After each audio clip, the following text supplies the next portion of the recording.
Hello everyone, in previous tutorial we discussed about conditional statement. In this video we are going to discuss about looping statement. Loops can execute a block of code as long as a specified condition is reached. Loops are handy because they save time, reduce errors, and they make code more readable. A while loop repeatedly executes instructions inside the loop while a certain condition remains valid. The structure of a while statement is as follows. Most of the time when using a while loop, we need to first declare a variable to function as a loop counter. Let's call this variable counter. The code below shows an example of how a while loop works. If you run the code, you'll get the following output. A while statement has a relatively simple syntax. The statements inside the curly braces are executed as long as counter greater than 0. Notice that we have the line counter equal to counter, 1 inside the curly braces. This line is crucial. It decreases the value of counter by 1 each time the loop is run. We need to decrease the value of counter by 1 so that the loop condition, counter greater than 0, will eventually evaluate to false. If we forget to do that, the loop will keep running endlessly, resulting in an infinite loop.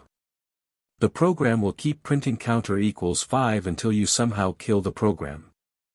Not a pleasant experience, especially if you have a large program and you have no idea which code segment is causing the infinite loop.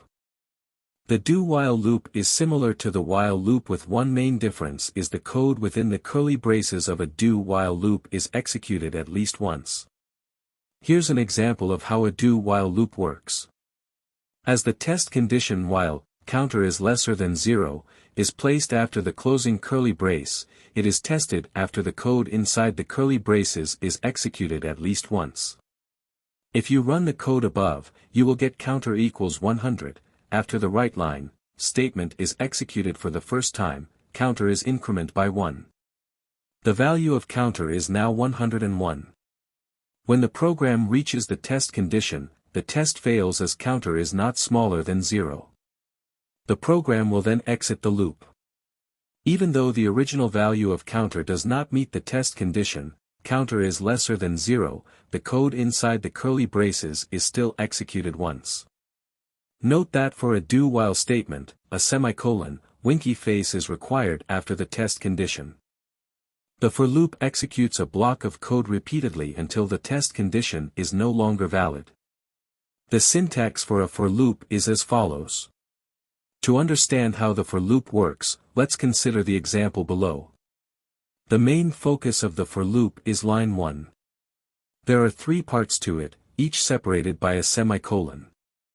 The first part declares and initializes an int variable I to 0. This variable serves as a loop counter. The second part tests if I is smaller than 5. If it is, the statements inside the curly braces will be executed. In this example, the curly braces are optional as there is only one statement. After executing the right line statement, the program returns to the last segment in line 1. I++ increments the value of I by 1. Hence, I is increased from 0 to 1. After the increment, the program tests if the new value of I is still smaller than 5. If it is, it executes the right line statement once again. This process of testing and incrementing the loop counter is repeated until the condition I less than 5 is no longer true. At this point, the program exits the for loop and continues to execute other commands after the for loop. The output for the code segment is. The output stops at 4 because when I is 5, the right line statement is not executed as 5 is not smaller than 5. In addition to for loops, we can also use a for each loop when working with arrays and lists. A for each loop is very useful if you want to get information from an array or list, without making any changes to it. Suppose if you have char message equals to hello.